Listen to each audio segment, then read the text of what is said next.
komisyon kurulması öncesinde yürütülen süreç vardı. Kadın buluşmaları, halk buluşmaları gerçekleşti. Yani halk toplantılarda kadınların da komisyon ve meclisin adım atması noktasında talebi vardı. Hem buna komisyon kurulmasına hem öncesine dair neler söylemek istersiniz? Ya ben tüm dinleyiciler hepsini saygıyla selamlıyorum. Doğrudur, aslında bir süreç başlamış. Yani bu demokratik baş sürecinin başlamasıyla birlikte biz dem olarak ya da halk olarak halk toplantılarını, halka buluşmalarını, halkını bu sürece katma konusunda biz büyük bir emek ve çalışma yürüttük. Bu toplantılarda halkın bakışlarını, halkın taleplerini, halkın beklentileri gerçekten aramızda hem tartışarak hem de cevaplayarak konusunda yani bu halk buluşmalarımız çok verimli geçen bir yerdeyiz.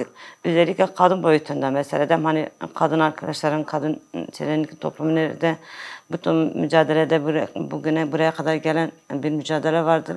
Burada nasıl bir yere alabileceğini ve mücadele nereye varacağını sonuç şeylerini biz çok şeyle tartıştık.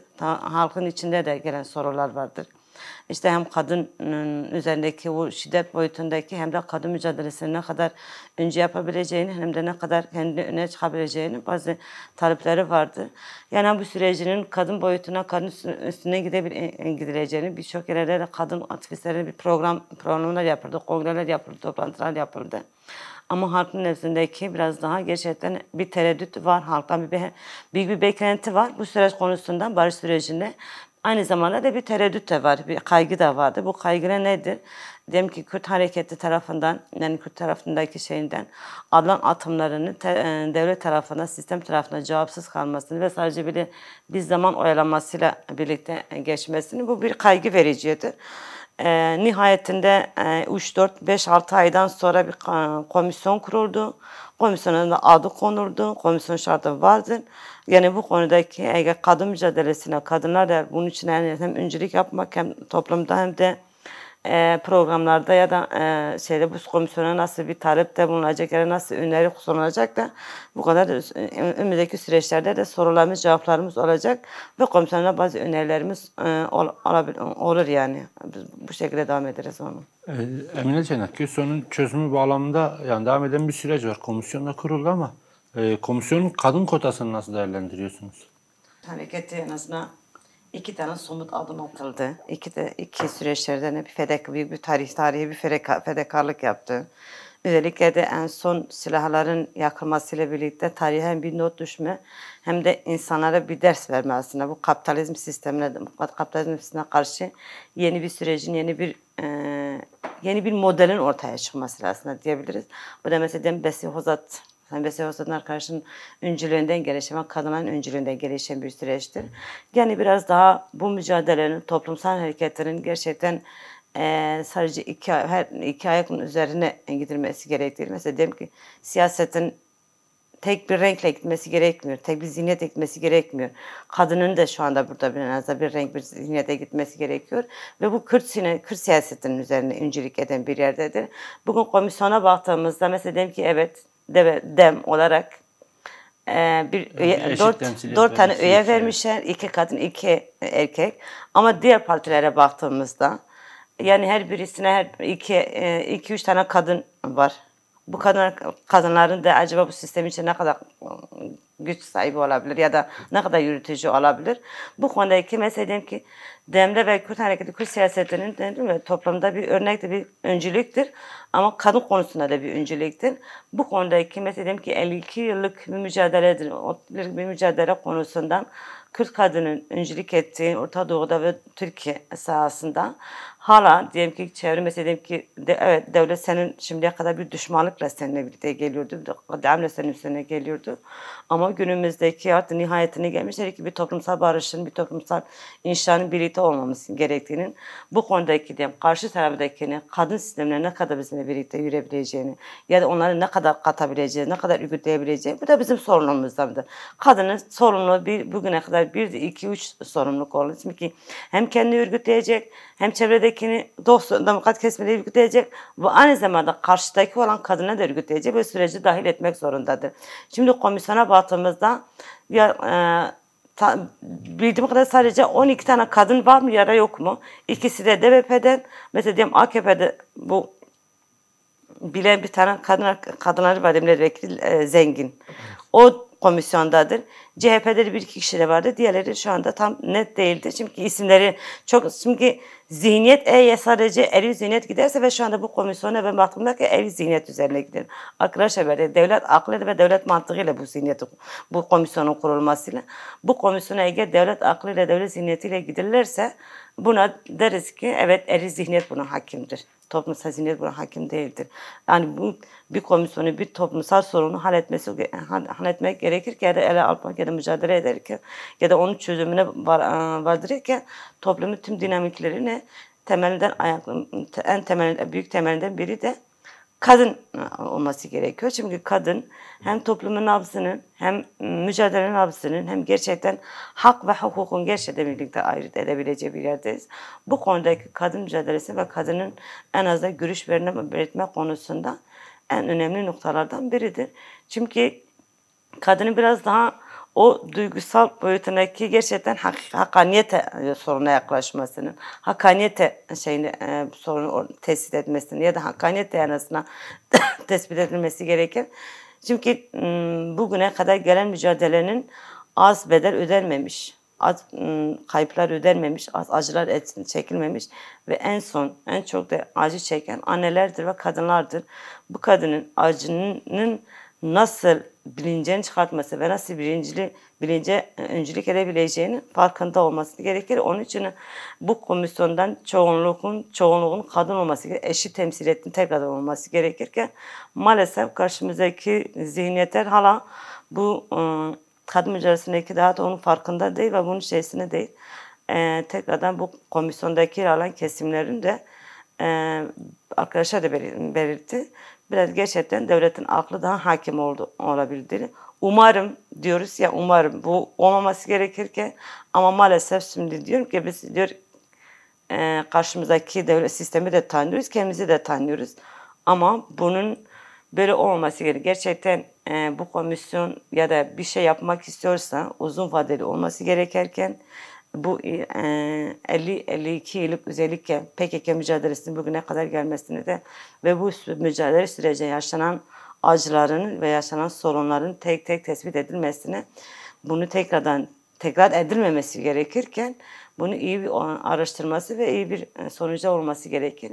Tabii bu konuda da kadının biraz daha adaletini ve vicdanı gerçekten öne olması gerekirken maalesef bizim yaptığımız, bizim en azından temsiliyet ve o çizgide vazgeçmediğimizi temsiliyeti onlara biz sağlamışız ama karşıdakiler sağlamamıştır. Bunu umarım umarım diyorum çünkü somut bir şey bulamadığım için umarız diyoruz. Bu bir güvensizlik olarak da anlaşılabilir ama maalesef öyledir. En azından toplumdaki kadınlarla birbirine tekrar yeni de kadın dernekleriyle, kadın şeyleriyle birlikte hem danışma hem de katabilme konusunda bunu esas alınması gerekirken çünkü kadın olmasa gerçekten bu sorunun hallolabilmesi konusunda ne de bir karara varılabilmesi konusunda biz çok fazla bir umutlu değiliz. Karar merci konusunda da tekrardan o temsiliyetin sağlanması gerekiyor. Sadece kadın toplum devlet aklıyla değil, toplumun aklıyla esas alınması gerekirken, toplum aklıyla esas alınması gerekirken kadının aklının daha içine olması gerekirken ancak o zaman toplumun vicdanı biz diyebiliriz ki en azından biraz gerçekten esas alınmış ya da biraz hallolmuş konusunda biraz da bu konuda bu komisyonun mücadele çalışmasının topluma bir umut verebilir. Yani böyle gitmese de bu komisyon da bu topluma da bir umut veremeyeceğini ya da kesimde çok fazla bir itibar da edilmeyeceğinin öylesine bir komisyon kurulmuşsa bu çok fazla bir çözüm gücü olmayan bir yerde olursa boşta bu sefer de bu da aynı zamanda oyalama politikasına girilecek ve Kürt sorununun boyutuna çok fazla bir şey yapabileceğini de pek fazla toplum inanmayacak ve toplum bana da itibar edemeyecek. Çünkü biz de başta dedik ki Kürtler gerçekten tarihte en büyük fedakarlığı yapan ve 2 adımın atı. Birinci kendi kongresine kendi ismini feshetmesini ardından iyi niyetinin göstermesini ve göstergesini de kadın öncülüğünden 30 arkadaşın kendi silahlarıyla birlikte yakmasıyla Bu ayrı bir mesajdı, ayrı bir tarihte süreçti.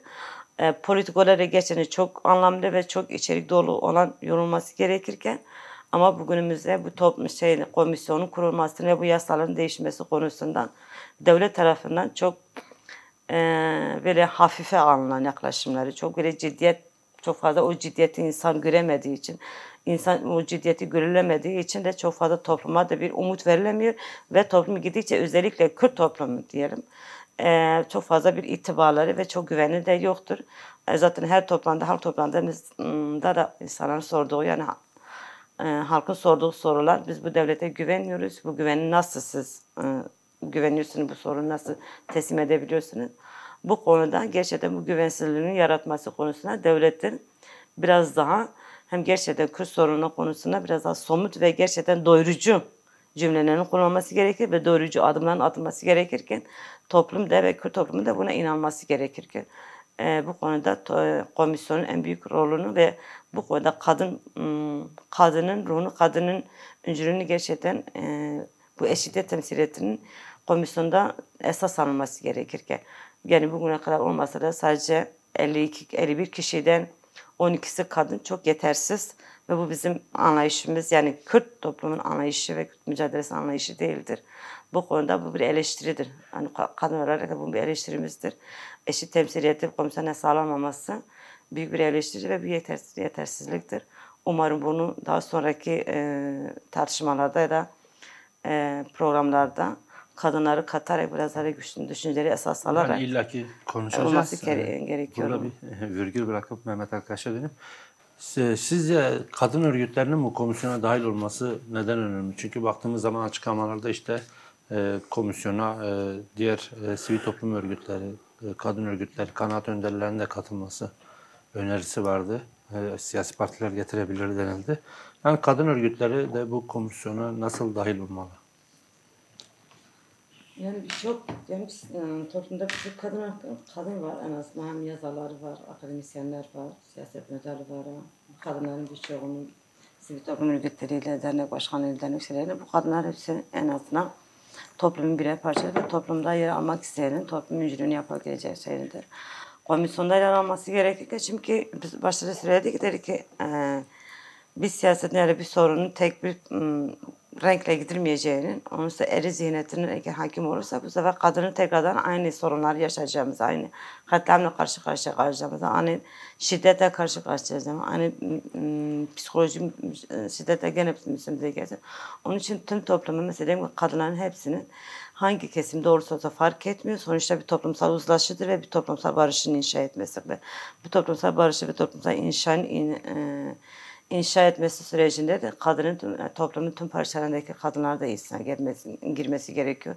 Bu fark ediyor. Diğer partide, devlet partilerde de olabilir. Siyasi partilerde de hangi partilerde olursa olsun. Ama temel dinamik olanlarının toplumun demokratik toplum, yani demokrasinin gerçekten bir demokratik toplumu inşa etme konusunda bir barış sürecini inşa etme konusunda rol alabilmek isterse kadın kurumlarının ve kadın derneklerin bu konuda öncülük yapması gerekiyor. Haysa da Kürt kadını, Kürt sesler kadının en azından yer alıyor, o aktif rolünü oynuyor ama toplumun bir bütünündeki kadınlar da bunun içine yer alırsa ya da söz hakkı verilirse öncülük pozisyonu mesela diyelim ki birçok kadın konferansları oldu. Mesela en çok kadın ulusal birlik konferansını oldu. Ondan sonra diğer kesimdeki kadınlarla birlikte CHP'deki kadını, AKP'deki kadınlar, diğer toplumdaki kadınlar, bağımsız olan kadınlar, kurumdaki kadınlar bir konferans yapıldı. Bu konferansın tüm görüşleri de ortaya çıktı.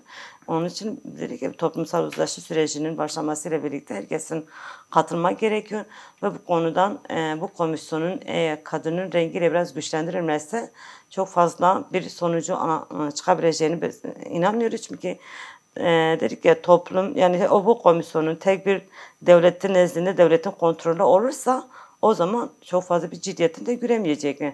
Bu komisyonun %90'ın toplumun denetimde olması gereken, toplumsal demokrasi kendisinin içine rol olması gerekirken ama sadece devletin memurlarında ya devletin milletvekili devletin işlerinde de sadece bunlar yer alırlarsa, kurumlar konusunda yer alırlarsa bu bir sıkıntılıdır. Sıkıntı olduğu için kendi bir tane bir sonucu getiremiyor. Onun için bahsettiğimiz uzlaşıcı toplum ve gerçekten demokratik toplumu inşa etme konusundaki yetersiz kalacağını, eğer yetersiz kalacağı için de mesela diyelim ki Orta Doğu'daki kadınlar bunu mesela Avrupa'da gelen kadınlar vardır. Bunun mesela talepleri mesela bazı ülkelerde, yabancı ülkelerde mesela diyelim ki kadınlar bunun önderliğin konuşmalarını, önderliğin görüşlerini, projelerini hem önemsediğini hem de öne çıkartmasının ve bu kadınların da mesela hem görüşlerine dikkat etmesi gerekiyor, önerilerine esas alması. Bu aynı zamanda da temsil olarak bunlar da içinde yer alması gerektiğini de biz inanıyoruz yani. Emine Ceynak, Kadınlar Komisyonu'nun bu ilk buluşmasını nasıl değerlendirdi? Yani komisyonun ilk değerlendirmesiyle komisyonu kadınlarla bastığımızda biz de kadın hani komisyonu yetersiz gördüm ya komisyonda. Komisyonun yeterli olmasını, komisyonun da yeterli olması için bu komisyon gerçekten kendine inanmalı mıdır acaba, bu sorunu halledebilme komisyon gücü var mıdır ya da yetkisi var mıdır? Toplumun tüm sorunlar ya da bugüne kadar tüm yaşanan tüm acılarını toplum bu komisyon kendine inanıyor mu? Kendi bu sorunu çözebileceğini ya da güç getirebileceğini ya da bağımsız bir görüşle bakabilecek midir? Çünkü bu komisyonun tek bir bakış açısı olması gerekirken bağımsız bakması gerekiyor. Ne devlet tarafı ne tarafı objektif bakması gerekirken bu sorunu halletmesi gerekiyor. Bu sorunu halletmesi gerekiyor. Mesela biz şu anda kanal olarak bu konuda bu komisyonu yetersiz görüyoruz. Yetersiz gördüğümüz nedeni de bu komisyon bağımsız bakamayacak. Yani tarafsız bu soruna bakılmayacak. Biz dedik ya da çoğunlukta zaten %99 hepsi devlet tarafından oluşan bir komisyondur. Birkaç kişi tek onun bir şey değildir. Peki bu komisyon bugüne kadar bu sorunu mahkum etmek ya da imha etmek ya da dize çökmekle birlikte mücadele ederken bugün çözüm konusuna gelirken bu ne kadar bağımsız bakabilir, ne kadar çözümleyici bakabilir konusunda bu konuda çok yetersizdir. İlk önce bu komisyonun yapması gereken bir tek bir şey, önce kendine inanmalıdır. Ben tarafsız bu sorunu ele almam gerekir ve gerçekten istediğimizin en azından demokratik toplumu ve inanç boyutundaki demokratik toplumu nasıl barış bir toplumu inşa edebileceğim sorusunu kendine sorması gerekiyor. Bir diğeri de bu toplumu gerçekten gidebilmesi için basının dilinin değişmesi gerekiyor. Türk toplumunda şu anda hala ve devam edilecek bu bir şey değildi. Düşmanlık dili kullanılır ve düşman bakışıyla bakılır meselesiydi. Gene sorun değil ki bir çözüm konusunda Yani ama barış dilinin oluşturulması. tabii barış dilinin olması gerekiyor. İki, bu basın dilinin değiştirilmesi gerekiyor. Gerçekten biraz daha barış dilini kullanması gerekiyor. Toplum da kendi bu konuda şey yapması gerekiyor. Onun için devletin ilk önce yapması gerekirken Kürt toplumu kendine karşı güvenini oluşturması gerekiyor. Devlet Kürt'e karşı kendi güvenini vermese de Türkler asla güvenmeyecek ve komisyona güvenmeyecek. Ve kadına da aynı düzeydedir. Yani ben onu fazla ayrıştırmıyorum. Onun için kadınların bakısı da bu komisyon ne kadar kadın olması ya da ne kadar güveni verebilecekse o kadar çözümleyici de olabilir. Çözüm de ortaya koyabilir ama dedik en baştaki biraz daha komisyonun gerçekten eşit temsiliyeti esas almayla birlikte ve toplumda da eşit temsiliyete yaklaşması gerekiyor. O despotik, şiddet, arındıran faşizm duygularını arındırmış şeylerden devletin bugüne kadar kendi içine barınmış çetelerini, bu çetelerin hala sahada cirit attıklarını ve kolu kuvvetlerin hala diyelim ki baskı, şiddet ve psikoloji şeylerini üretebildiği sokaklarda insanın tehdit eden noktalardadır. Bunların bir bütüne devletin bu komisyonun birinci görevlerinden biri de bu çetelik meselesinin gerçekten bir tarafta belki sorgulaması gerekirken bunu toplumu rahatlatma konusunda budur. Sonuçta mücadele yöneten bir yerde de ve siyasi olarak mücadele şu anda yürütülmesinden bugüne kadar da siyasi yürütülüyordu ama her şeye rağmen gene tüm bedeli göze alarak yapıyor. Hala da bu bedeli göze alarak yapılacağız ama devletin bu konuda toplumu rahatlayıcı konumlarını kendi içindeki o baskıcı zihniyetin bertaraf etmesi gerekiyor. Kendi içindeki çetelerini temizlemesi gerekiyor ki gerçekten toplum da buna inanması gerekirken ama hala mesela diyelim ki baktığımızda hala devletin o Kürt konusuna bu sefer Rojava üzerinde mesela hala o baskıcı ve sindirmeci politikasına devam ediyor. Çünkü devletin konuşmalarında öncülerinden hala bu zihniyet görünüyor. Onun için bunların netleşmesi gerekiyor. Sonuna geliyoruz. Son sözlerinizi de alayım sizin. Diğer konuma da söz vereceğim. Tamam. Yani biz dedik ki tekrardan söylüyoruz ki bu komisyonun gerçekten bu sürecin o sorumluluğunu üstlenmişse ve bu sorumluluğunu yerine getirebilmişse komisyonun kendisi biraz o barışçıl duygularını barışçıl, toplumsal gerçekten uzlaşıyı kendi içinde sağlanıyorsa ki bu onlardan biri de topluma da sağlanması gerekiyor. Bu konudaki kendini en çok sorulması gereken sorulardan biri de bu komisyonun iki topluma öncülük edebilecek bir güçleri var mı yok mu onu da önce sorması gerekiyor. Bir diğeri de kadın boyutundaki biraz daha bugüne kadar toplumda bu kadar kırılan kadın ve şiddet uğrayan kadınlar bu konudaki biraz da gerçekten çıkartılacağı yasa sorundaki senin mesela önerileri bunda bu konudaki o şeylerinden biri de kadın üzerindeki taleplerimiz olması gerekiyor. Bunların esas alınması gerekiyor. Onun için eğer bunları tümünü toplumun tüm sorunları ele alabilirlerse öncelikle kadın sorunları ve en azından Kürt sorunu kendine güvenebiliyorsa bu konudaki somut adımların atılması ve somutun toplumun rahatlaması konusunda olması gerekiyor ki.